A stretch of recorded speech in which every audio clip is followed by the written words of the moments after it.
Hi, everyone. Thank you for coming to this afternoon's session. My name is Julie Rezik, and I'm the Managing Director at the Seattle Wunderman Network. I'm happy to introduce two of the leaders in our Strategy and Insights Department, Jeffrey Foster and Ben Sadler. These two wonderful guys work in our Strategy and Insights Department as strategic planners, and they focus most of their day around culture and cultural relevancy across 55 markets, including Asia, Latin America, and Europe. So basically, they spend their day trying to figure out how concepts that are created and landed in the US, how those can translate into those 55 markets around the world. Clearly not an easy task to do, and they're here today to talk about how they do that and hopefully share some good insights for all of you to learn from. So with that, I'll pass it over to them. Hey, great. Thanks a lot, Julie. So just so you know who's who, I'm Jeffrey. Hi, Ben. Hey, so good. So this refers to the fact that the United States has 5% of the world's population and 95% of people in the world are outside the United States. And we're going to talk about thinking about how they think about things. So here's an opening icebreaker. How many of you can expect to work with people from other countries? Going to see a show of hands? Great. How many hope that goes well? Culture really does matter because not all the cultures in the world are the same. So we're going to talk about the roots of culture, how culture drives behavior, ways to measure those differences, because in about the last 40 years, measures have been conceptualized and created, and then finally, how to use that for fun and profit. Hopefully that's why you came to SIC. So first of all, just to start out about culture, so we're pack animals, dogs, chimpanzees, human beings. And culture comes from the original in-group, out-group situation where you're in an in-group, you get to eat and reproduce, you stay with that in-group, and out-groups are groups that you're hostile to.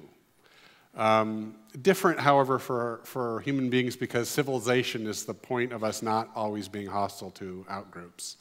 So in an in-group, you get identity, you get protection in exchange for loyalty, and you can see from the pictures here, you would think that any of these children would be able to identify the fact that the other children, if they met them, are not from their same in-group. They're just a different culture. The parents would recognize that immediately. These are just outward signs of culture, but a pretty easy one. So let's talk about the fact that culture is learned, not inherited.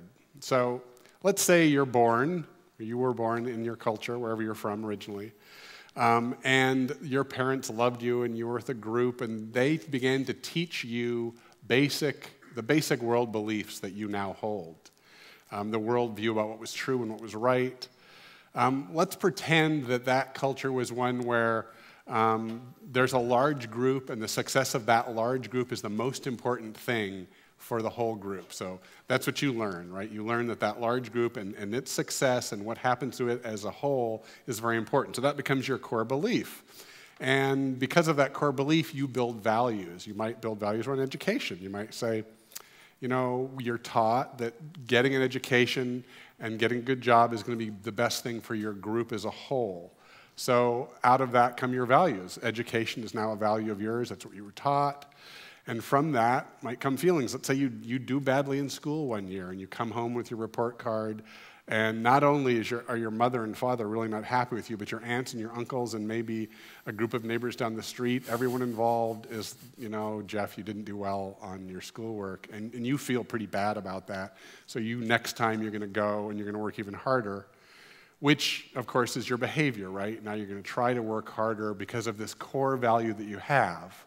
And then at the end of that time, maybe you're 18, 19, 22 years old, and there's now an artifact that you really care about, and that might be that college diploma, high school diploma, grad school. It's really important to you, and that all goes back to that culture you're from and those basic values. So that's an example of how culture forms us.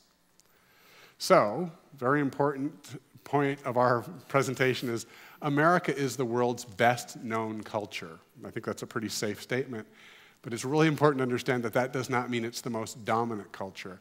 And that's a mistake Americans make. We think that because people know who Elvis is, or know who our president is, and probably more people know that about us than other cultures, we make the mistake of thinking that people agree with us, or that their values and the beliefs and the behaviors are going to be the same as ours. And that's not true. Great. So Jeff's taken us through a little bit of the background of culture. And what I want to talk about a little bit is why this matters right now. And I think that there are some significant changes in demographics, in the technology we use, that are really driving some interesting changes for us and making this top of mind. And so for everybody in the room, whether you're a blogger, a journalist, somebody creating new products, somebody in digital advertising, culture creates a lens through which we create value in the world.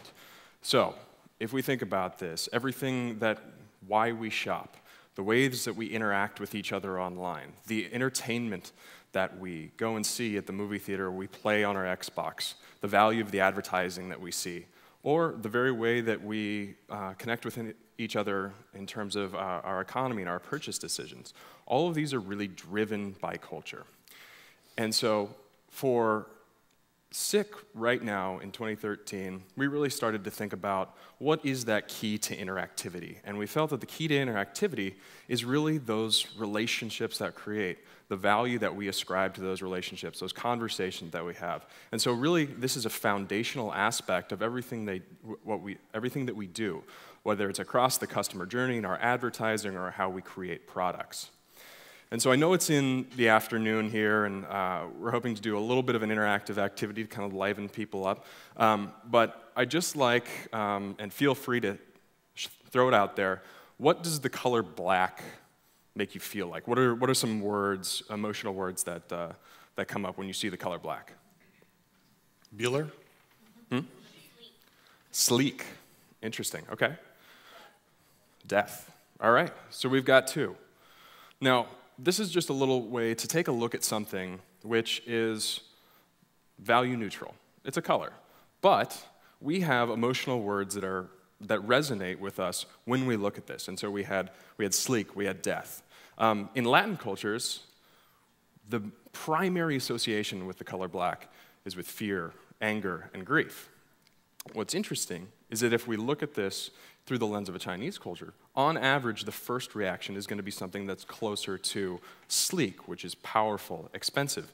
And so two very different connotations when we look at this. So one more. What's a couple words, an emotional reaction when you see the color white? Pure, great. So we are in the United States right now. It's a primarily probably US-based audience. And so we would expect that the first reaction that we have to, again, this value-neutral thing would be potentially purity, happiness. We think about the white wedding dress, about rebirth. Now, when we think about this in terms of Korean culture, the first reaction is actually going to be the opposite, which is death and mourning. And so we'll do just one more of these. So how do we feel about this person standing at the edge? Inspired. Fantastic. Thank you so much for proving my point. This is phenomenal. And I swear we did not pay her with coffee and bring her into the room. But somebody out on their own right now, they are in an Anglo culture, somebody who's out, who's striving forwards. They're somebody who is a forward thinker. They're on their own. This is a very positive message. What's interesting is we were working with a very similar image with some of our Japanese counterparts throughout the creation of an advertisement. And the first reaction that they had when they looked at this was they said, this isn't somebody who's strong. This isn't somebody who's a free-thinking individual. This person's lonely. This is an incredibly negative connotation for us. And so, I think that what we really need to do is take a step back and say, there are cultural differences. They create differences in how we communicate with each other. And right now, these cultural differences are more important than ever. And I think there are three things that we're talking about here. The first is the changing expectations around information technology. So we have a variety of ways to get access to information anytime on mobile devices, through the internet, and that's changing the expectation of the customers that we deal with on what they expect and how quickly they expect that information to be given to them. The second, I think, is really the preponderance of social media. And as social media starts to really level up for us, it's the extension of our social interactions online. And this is in a space that predominantly was focused on one-way communication, and people are now seeing all sorts of channels for engagement as two-way conversations where they expect personalized value. And I think the third is purely a demographic change. As Jeffrey mentioned earlier, 95% of the world is, outside of the United States. And what we're seeing is a changing demographic in the power and pervasiveness of those cultures on a global scale as well. For one example, there are more middle-class individuals in India and China than there are people in the United States. And so when we think about what are going to be the dominant cultures, the dominant heuristics that we're going to have to understand and engage with as we go forward, it's really going to be a changing dynamic from what we've had previously. So those are all great anecdotes, and you guys have probably heard anecdotes like that before, and that is great and not necessarily helpful without being able to measure. And it is in fact true that there have been methods developed to measure culture.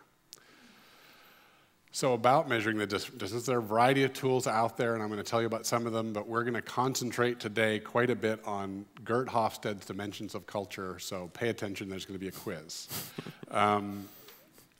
This is Geert in the middle there, and he's actually the fellow who came up with the onion description and explanation of culture.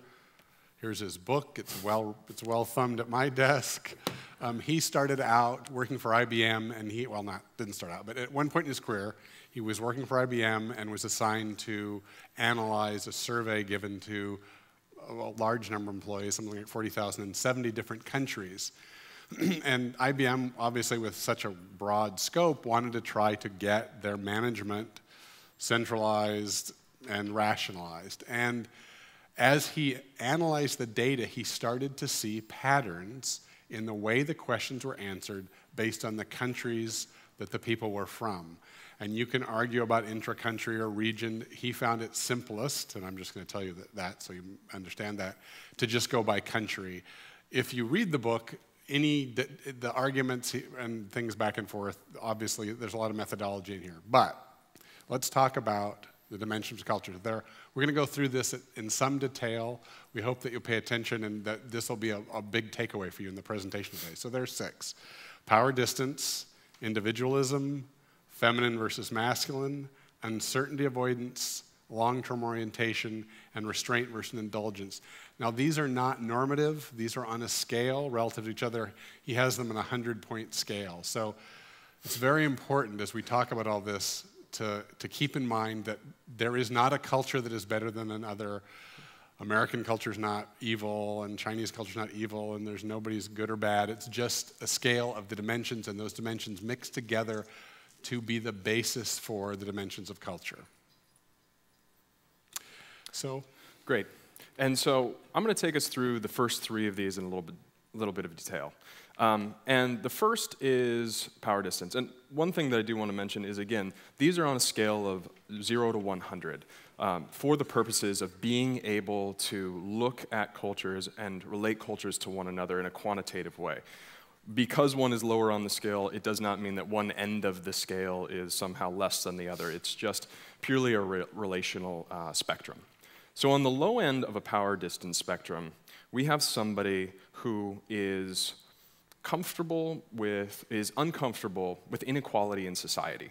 So given the focus of transparency, some of you may know the person on the left here. This is Edward Snowden. And so Snowden is a great example of somebody who has an ideal of low power distance. He takes something out of a structured hierarchy and shares it with a group of people. And this is a very low power distance action that he took. Now, on the other end of that spectrum, we have people who are very comfortable and expect a group of people to be at different levels, to be at a hierarchy, and to have different sets of power within that. And so we can think about that in terms of maybe a military organization, where individuals are not only looking for these power distance relationships, but they expect them and they trust in them, and the only way that that society or that organization works is to have those different power relationships. Now, the second is a spectrum between collectivism and individualism. And the core difference here is whether the identity is driven off a group of people in relationships with a group, or the individual and a small, potentially nuclear family, or small group of friends, but primarily the individual. So somebody on the left is going to see themselves and associate what they do and how they go through life in the lens of how this affects those around them, those within their in-group, whether this is a religious group or an extended family. Now, the person on the right is much more focused on the I. Their ideas of progress through life, what they're going to do, what their sense of achievement is much more focused on the individual and how life affects the individual. So that's their lens.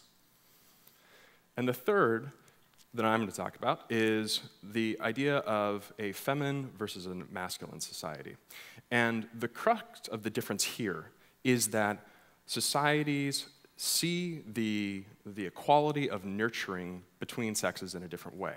And on the feminine side, nurturing relationships are expected to be shared across all genders. And this means that nurturing actions, sympathy, empathy, taking care of others are key aspects of that society that kind of rise out and become indicative of the society. That is opposed to a masculine society where those two relationships over time have departed, and because of that, certain aspects of a masculine society, the drive towards competition, towards achievement, towards progress, become inherently more powerful and more driving within that society. The next one is uncertainty avoidance. These images are meant to be metaphors for the dimensions of a culture as they exist in the culture. So imagine a culture where, getting back to using children again, the parents are perfectly comfortable going into the woods with their kids and having their kids play. They're not worried about animals, they're not worried about mud, they don't care if the kid's gonna fall in the stream. It's uncertain what happens out there in the woods, but the family from that culture is completely comfortable with that or doesn't have a lot of worries. Versus a culture where people, they want certainty. Can a child be hurt at a regular playground? Absolutely, but the risks are known. They know what's gonna happen. There's a swing set, there's a slide, there's sandboxes, and they understand. So uncertainty avoidance is about not wanting things to be uncertain.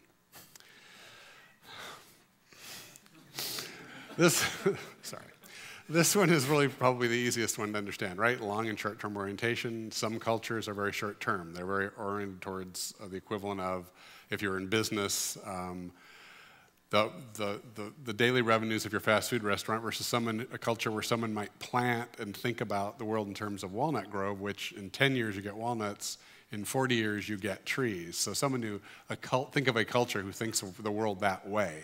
I'm thinking out into the future. The things I do now are not about today, they're about some time forward. And the final one is restraint versus indulgence.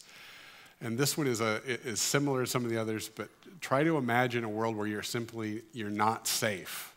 And what the researchers found is that people who feel personally insecure and physically insecure in their culture tend to be, and at least act, introverted and restrained. While people who live in cultures where things are good, where the grocery store is full of food, where the stoplights work, where the things are stable, tend to be extroverted and happy. So that becomes a compendium of the way a culture can look at itself and the people in the culture can experience the world. So these 6, power distance, we went through them, but the thing to understand about them is for each culture, they mix together in different ways. So this is what Hofstede discovered as he looked at the research, so that a way to understand the differences and a way to measure the difference between cultures is to see these combinations in relation to each other. And now we're going to be talking about that a little bit. So one of the things that we wanted to do is start and say, okay, we now have a common language, a set of tools that we understand where there are differences within cultures, and these differences can be quantified. And so how can we take these and understand a culture at large? And so what I've decided to do is take us through an example that is probably the most relevant to many people in this room. And if we were in Munich or in Sao Paulo, we could start as a basis point with another culture and break that down. But we really want to take the opportunity to start to look at some of those ingrained behaviors, some of those subconscious actions and values that we ascribe to life, and start to tease out some of those cultural dimensions that drive these. And so we've been talking about the Hofstede scores, and these are the 6 dimensions for the US. And I'd like to take an opportunity to talk about 4 of these as really key to kind of the American existence. And the first is individualism. Individualism, we're a 91 on individualism, which means I think it is the highest score within individualism. And so when we talk about how these scores rate, it's against each of the other countries that's been rated, so 180 other countries. The masculine score, relatively high comparative, top 25%. So again, this is going to have a strong effect on how we see the world.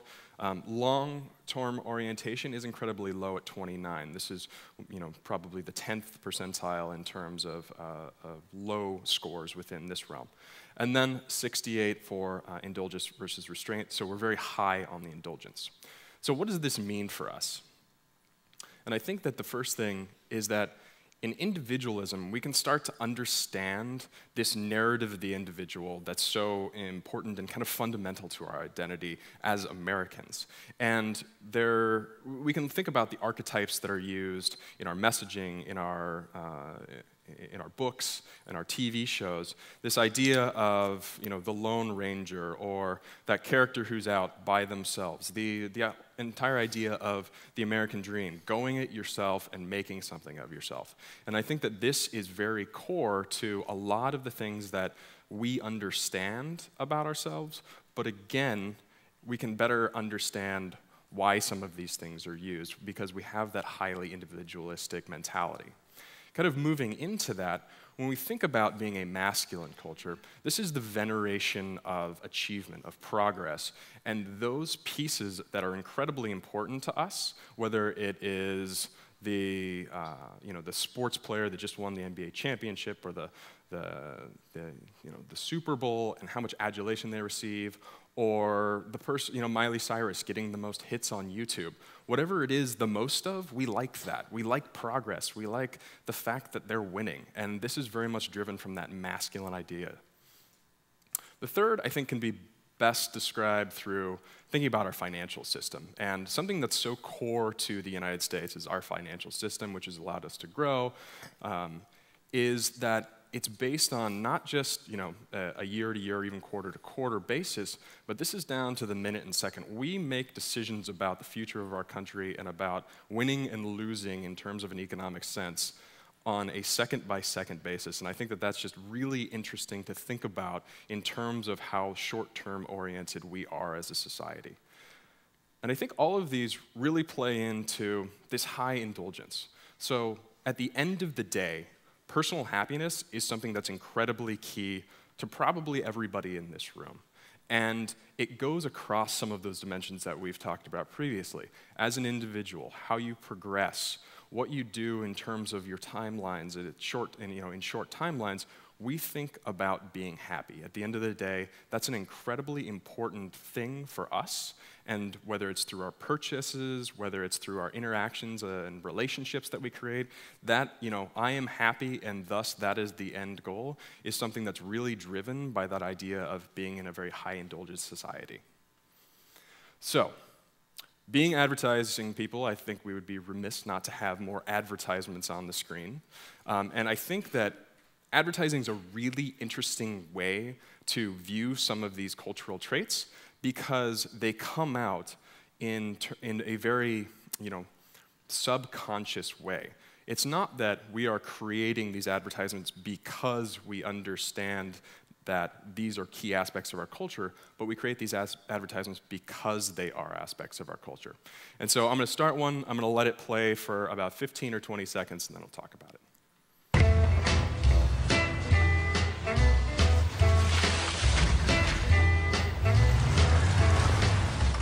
You've reached the age where you don't back down from a challenge. This is the age of knowing how to make things happen. So why would you let something like erectile dysfunction get in your way? Isn't it time you talk to your doctor? So, Viagra. It's it's a product. It's sold around the world. It could be sold in a variety of different ways. But what do we have in front of us? What is the 2011 version of the Viagra advertisement? First, take a look at just the screen itself. It's a man in his truck out on the prairie by himself. This is literally the archetype of the American male. And then when we think about what they actually say, what is the verbiage that they're using? It's, you know what, this is something that you can overcome. This is a short-term problem. You've always been somebody who's going to be able to step up to the challenge. It's an incredibly masculine, goal-oriented, focus on that problem, move past it. Now, when we take a look at this in contrast to the same year's advertising that came out in France, there are two very different things. And I think when we first look at the creative that's here, you see two people in the advertisement. Huge difference from the first one that we saw. There was no mention of a relationship within that first one. A little strange to me when I first saw it. Seems like it takes two to tango, but that's just me. So there's a relationship there.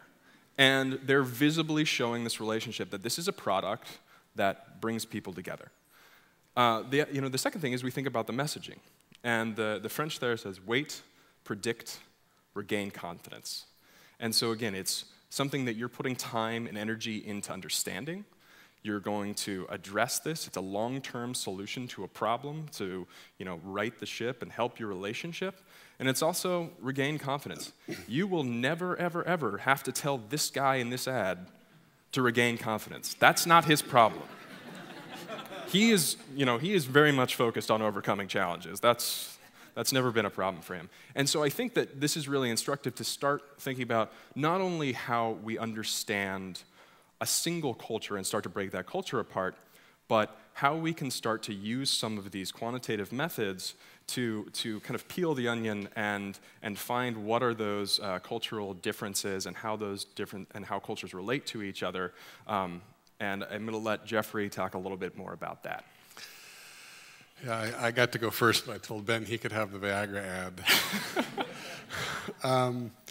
Let's talk about some other cultures. This is going to kind of a continuation of what we're just talking about. So we're going to talk about UK and China versus the US. China is very different in the way the dimensions of culture play out, and the UK is very similar, and so that's why I want to talk about those. So this is kind of a spider diagram. I'm going to get over here and point at it a little bit. China, just as the US is the most individualistic country, China is they're off the scale, in fact. It's a 100-point scale. They're at 118.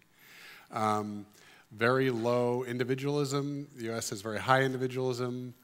Power distance is fairly high in China. You can see that what's interesting about this is how the shapes are almost exactly opposite of each other. So China is a very collectivist society, and I kind of foreshadowed that when I was talking about the onion and talking about a society or a culture where people care very much about what happens to the entire group. China is also very long-term oriented. So the era of communism in China is looked at as just an era, while in that time it was the Cold War for us, right? Very scary time. But masculine and feminine is very similar.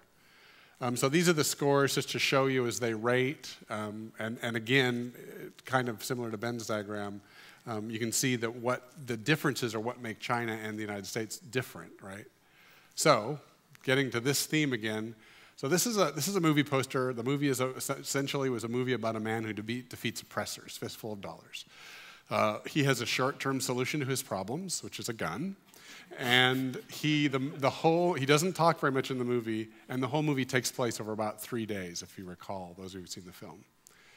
This is essentially the same story, came out last year in China, The Last Tycoon. Take a look at him. The hero's in the middle. He doesn't even have a weapon.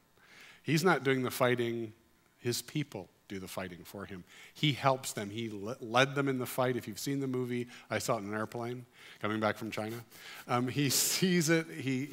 They fight for him, And the story of the movie is over his whole life. It does not take place over 3 days. So just an example of, with no great music like the commercial, of China versus the US. The comparison, though, of China to the US is much easier than the British, right, Chris? The British versus the US.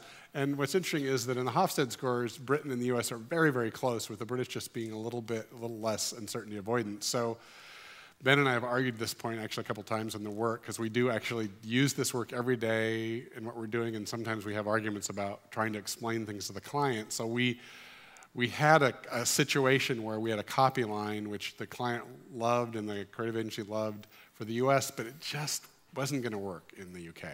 And we were trying to find a way to explain that to the client. We looked at this tool, didn't work.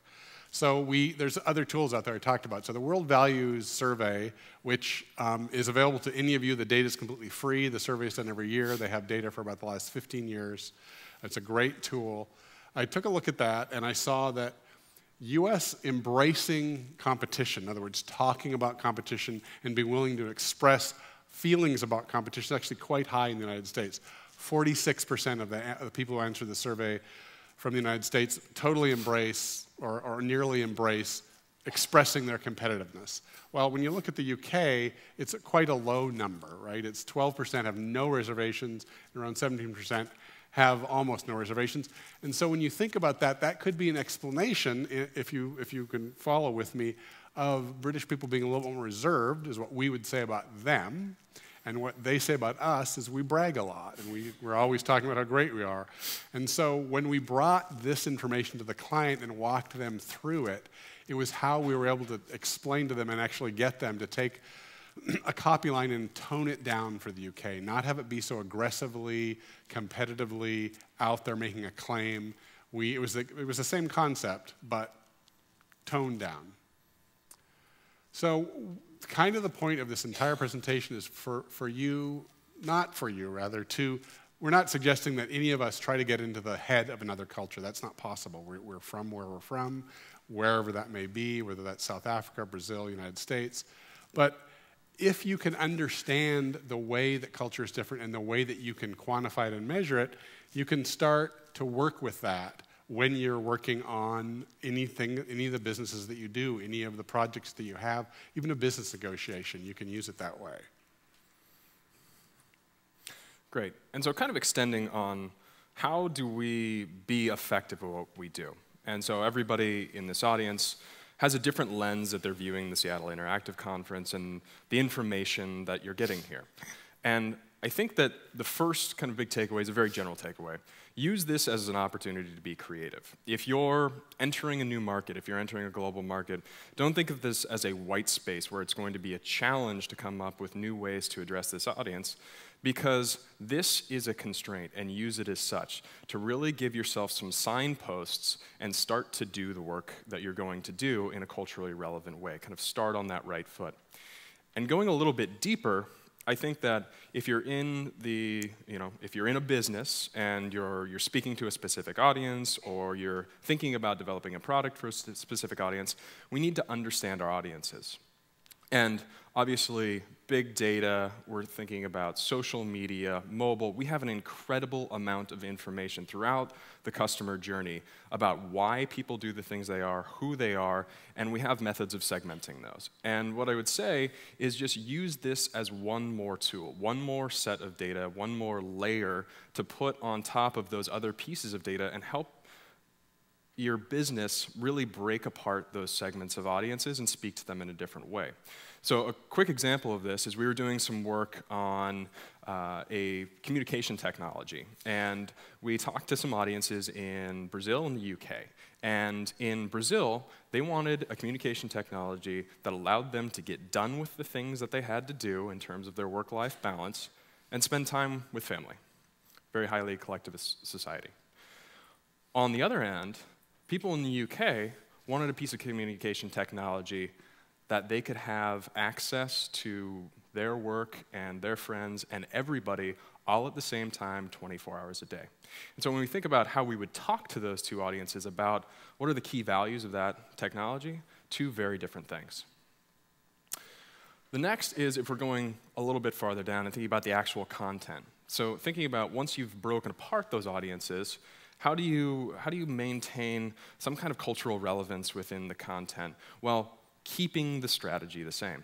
And Jeffrey talked a little bit about the idea of competition. And in the UK, there is not a different level of competitiveness within an individual, but a different level of ability or willingness to kind of show that competitiveness.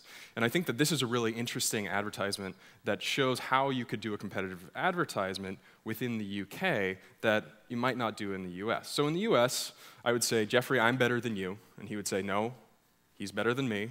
We have Coke, Pepsi, feel free to just call the other person out, say why you're better than them. Not necessarily the case in the UK. And so what we see here is, this was an existing advertisement, hopefully you can see it on top, which is Stella Artois. And so they had an out-of-home advertisement. It's a chalice, not a glass. We're very classy. And what ended up happening is a few weeks later, Newcastle comes in and puts this contextually relevant right below, doesn't say Stella Artois, doesn't specifically call them out, but in a very funny, so it's not an off-putting way, has a competitive message which says, do you really need that? How classy are we? We're drinking beer here. So I think that's a really interesting way to think about how you would change the content. And finally, for those of you who are developing products, whether those are interactive products, whether these are physical products, there is a way to take some of these cultural differences and maybe start to drive some ideas for new products. So the first, I'm going to start on the left, there's two of these, and the first is thinking about something like the Grameen Foundation. And the Grameen Foundation went to Bangladesh, and Bangladesh is an incredibly highly collectivist society, which is based on personal interactions. The group as a whole is incredibly important. And so they created a banking system that is based on social lending to a group of people, and it is the social pressure between individuals which creates a situation where you pay those loans back. And they've had they've expanded the microfinance model in Northern Africa, a variety of different places, Latin America, many of you are probably well aware of this, but it really tied into one of those key kind of cultural characteristics, and they have 98, 99, 100% repay rates, blowing away anything that we see in most of the, in the US or in Europe. And the second is the gold iPhone.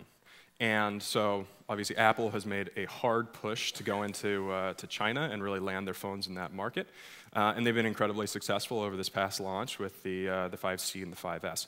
And there was an interesting, as it came out and we started to see these numbers balloon for the gold iPhone, they were talking to somebody who was sitting in a line waiting for one of these at a store in Beijing, a 25-year-old. And they asked them which one they were going to get, and they said the S. And he said, why are you going to get the S? He says, well, I don't care what's in it, but Chinese people like gold. And I know it's flip, it's kind of like, that's a joke, but overall, there's a ring of truth there because gold is an artifact that has incredible meaning within that society in that it places you within a group.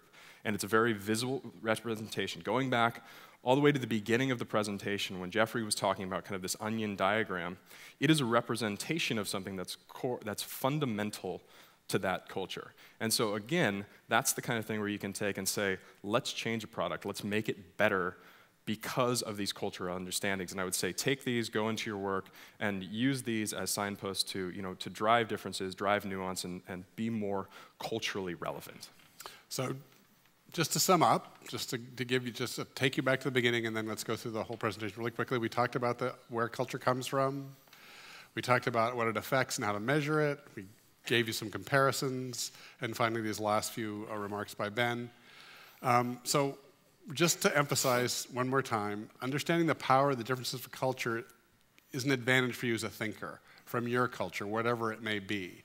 If you can understand why cultures are different and how they're different, it creates an advantage for you doing business and creating products, writing advertising, creating campaigns, and that's why and what we wanted to go over with you today so that you could get an understanding of these tools. If you're super interested in this, I urge you to get this book and read it. It's dense, but it's fascinating, and the methodology and the information is in there. So that is the wrap up. We have time for questions. I'm not sure how much time we have, So come on up if you have questions. They are asking that people go to the mics. And then there's information on resources for anyone that wants to know where to get more information. Good. Thank you. Yeah, hey, how do you balance building brand consistency and then that context shift that's based on culture? Absolutely. You know, I think that that's one of the key challenges, is maintaining a core strategic and core creative idea all the way through the process of localization. And I think that you just have to make sure that you have strong swim lanes run up and created where you can say these are things that we can change within that. And, you know, providing strong briefs, providing strong outlines of what is the intent of that strategy, I think is key to that. So saying, you know, while the tagline may change for, you know, I mean, again, advertising, a specific advertising campaign, what we need to tell those who are going to make this locally relevant is what is the intent of that message, and so that they can make changes that are locally relevant, but still, I would say, align with that intent. And it's key that the values and cultures are different, so when you're talking about a brand, you'll want to speak to those values as they relate to that culture. Hi, I had one comment and one question. Sure. First, I had the privilege of living in South Korea for 6 years, so I just wanted to bring a little bit of that perspective to the comment. I thought it was interesting when you talked about restraint and indulgence that sometimes, particularly when we're working with Asian cultures, we forget that they sort of have a much longer history than our young history that we have here in America. And I think Korea is a great example where, you know, things are great in Korea right now. Bustling economy, most wired city in the world in Seoul. But I think you would still find them overall being pessimistic because the history is one of oppression by the Japanese, oppression by the Chinese. So if you looked at the current picture, you might expect optimism, but you look at the historical picture, and I still think that Koreans really carry that mindset of more of a kind of a negative, pessimistic That's a phenomenal point. view. And then the second question was, what do you find overrides culture? I know in some of the work, I work with Possible, and some of the work we've done for Samsung, what really overrode culture in our case was a creative mindset. We were targeting a kind of a creative audience. And that actually seemed to be the same, whether you were French, South Korean, American, and kind of overrode some of the cultural factors. I would say that nothing overrides culture, and one thing that's important to understand is obviously in any place you could go and find a person. You could find a person in any country in the world who acts just like an American, right? In other words, these ideas are the general drift of the culture.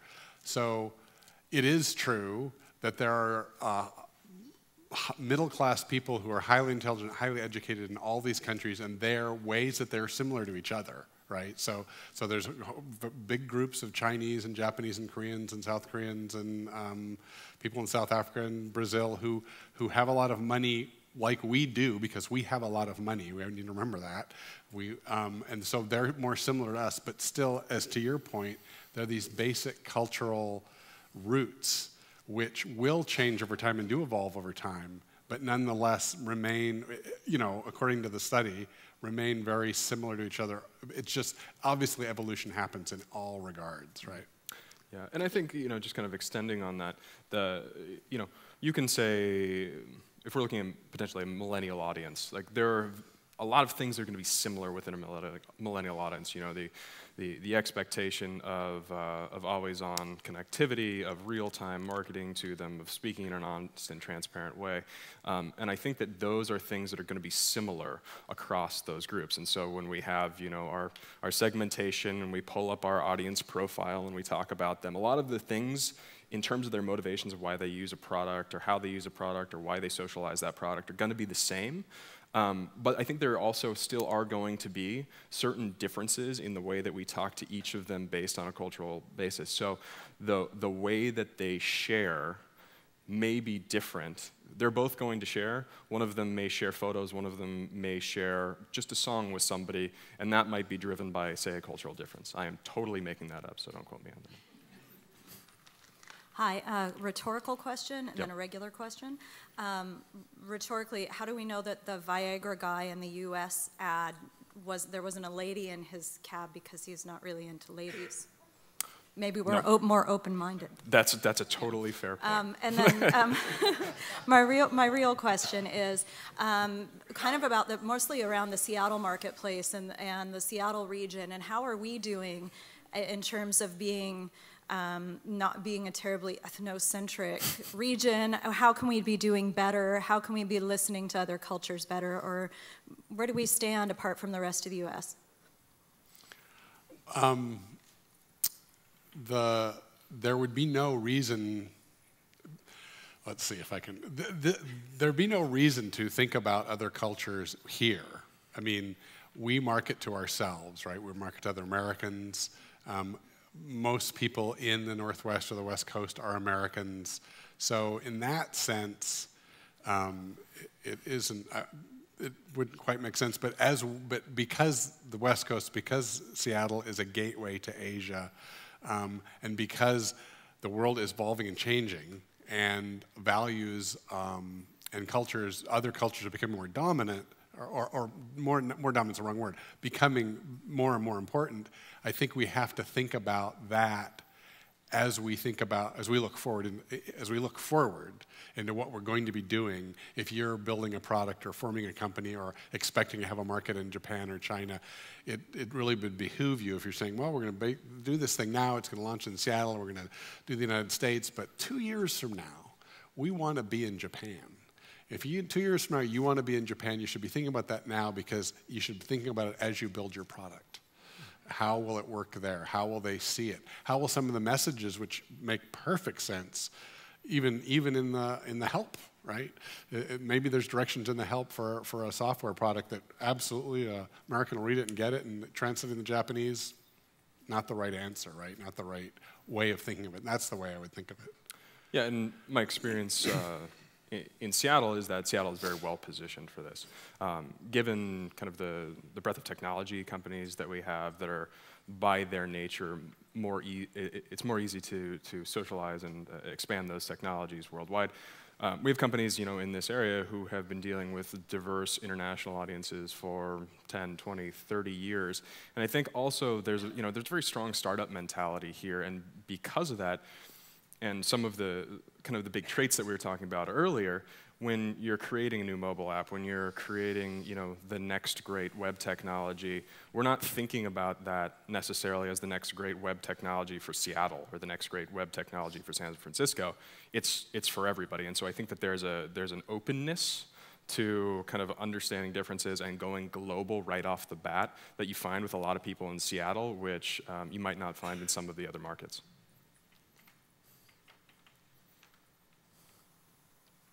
Maybe this is adding on to that last question and that thing. How do you see these cultures across the world evolving? Do you see changes, or is it pretty, does it seem like we're all becoming this one world thing that's marketed to us, or is it still vastly different and kind of just inching that way? Yeah, that's a really good question. And Jeffrey touched on it very briefly, the World Values Survey. So, the original idea and assumption around these categories was, created 40 years ago, and there's been some addition. And one of the things that, we and he were very aware of is that it's a moving target. Culture is always moving. There's always influences between cultures, and because of that, these things are moving, right? And so if you looked at over the long term, you would see changes in how they rate on this. But what we have seen is that the World Value Survey has been around for about 15 or 20 years and actually feeds into the Hofstede score. So they use that data year after year after year, and what we're seeing is that there are still consistently differences. And so there's this kind of talk of globalization and homogeneity of global culture. But I think that there are still distinct differences, and sometimes, when cultures come together and feel like they're becoming more similar, we're also seeing them pushing back apart and really maintaining some of those differences still. And I don't think, based on what we're reading and studying, maybe 1,000 years from now there'll be a single global culture, but it's certainly right now, they're very different in different places. Are there singular events that we react to similarly, or do cultures generally also react to them differently in their own way? I mean, is there, you know, that one thing that's like, oh yeah, everybody hated that? That's an excellent question. But neither of us have PhDs. Yeah. Yeah, I'm not sure that we've looked at kind of the broad-based reaction to a single thing. Yeah, whether that might be some kind of global catastrophe or something that's fantastically happy. Really haven't looked at it in kind of that broad, global, multicultural view. Yeah, that's above our pay grade. So my question is about teamwork. As you're launching a new brand or a new product globally, and you have, I don't want to say 15 different countries that you're working with, how do you bring them to the table to say, let's find something that'll work globally, or how do we launch this globally, instead of them all coming to the table and saying, that won't work in my country? Yeah, that is the key, huge key question, and there are solutions to it, and that's kind of the theme of our presentation. The first solution is to understand that if someone says, this isn't going to work in my country, there's a reason that they're saying that. That might not be what they really think, right? Yeah. That might not be really true, but what they may be saying is, the way you express that idea, and you're an American, let's say, and the way you said the way you expressed it, and I mean that, like, you listed it out this way, you talked about you didn't talk about the other people working, you didn't talk about, all of those things can make, and we find this all the time in our work, the initial reaction from other cultures, nope, not going to work. But what I mean is, even before you bring the concept to them, how do you get them to the table to even talk? What's in it for me? Yeah, I think that we're lucky enough to work in a global team, and so we have counterparts in offices in most of the countries that we're going into with these advertisements. And I think that the way that we really conceptualize our role is we're the gatekeepers. We're the person who asks the first question. And so when we do see that core concept or that idea or that product starting to come through, we can say, you know what, given our experience in engaging with these markets before and previous products, there might be some issues here. And generally, here's 4 or 5 things that might be interesting to go take a look at. And then it's really a process of collaboration with those people in the market to say, are these going to be issues? Some yes, some no. And then is there anything else that, because obviously we're, again, very focused within our biases as well, and so we're not going to be able to get out of those. And so is there anything that they can bring, and then what our role really is to take those and then package them back up in a relevant way as well. Yeah, I think it's about asking those questions of the people in those markets. Thank you. Hi, I wanted to ask a question about the sort of evolution of culture. This morning there was an article on NPR about how women in Saudi Arabia, they're beginning to have a conversation that they might be able to drive. I can't believe I actually said that out loud. President Putin has actually been forced to talk about the experience of LGBT athletes and the Olympics coming up. These are things that 30 years ago would never have been discussed. So can you talk a little about how, with the changes that we're going through, that the societies are going through, the impact this is having on our cultural differences? Sure. So I'll take a quick stab at it. I think that one of the things that Jeffrey talked about earlier in the presentation is that these cultural realities are created, they're not inherited. And so what we see is that from a very young age we are indoctrinated into a specific type of culture with a specific type of belief. And because of that, we then live our lives a certain way with certain value systems and certain actions. And I think that there are, going back to the earlier question, there are changes within these cultural norms. But again, it's something where Putin can discuss that and be more forthright about it and have an open dialogue and an international conversation about that. Does it mean that it changes the cultural expectations or the beliefs of that country as a whole right now? Maybe not. Yeah. Will it change the conversation so that the next generation is brought up in a different way with a slightly different cultural mindset about this? Yeah. Absolutely. And actually, I read a paper just yesterday that because our president is now African American, that the children who, right, 8 years, he's been president 8 years, so kids who were born around when he was elected actually, in surveys, show a different attitude about race than older people, because in their lifetime, in their culture, United States culture, they've seen the leader be a non-white person. And because, you know, it's our culture and he's our leader, our public figure of our government, the children are when surveyed, these children's attitudes towards race are different. And so I think absolutely, as things happen, and that's obviously the reason that people fight for social change, right? Because if you can get it big enough, if you get Putin talking about all those kind of issues, that will affect things. It's really slow, obviously, and that's not, you know, that's not the point of our discussion, but nonetheless, cultures evolve. And I see we have about 5 minutes left, 4 minutes left, so are there any additional questions? Oh. Sweden.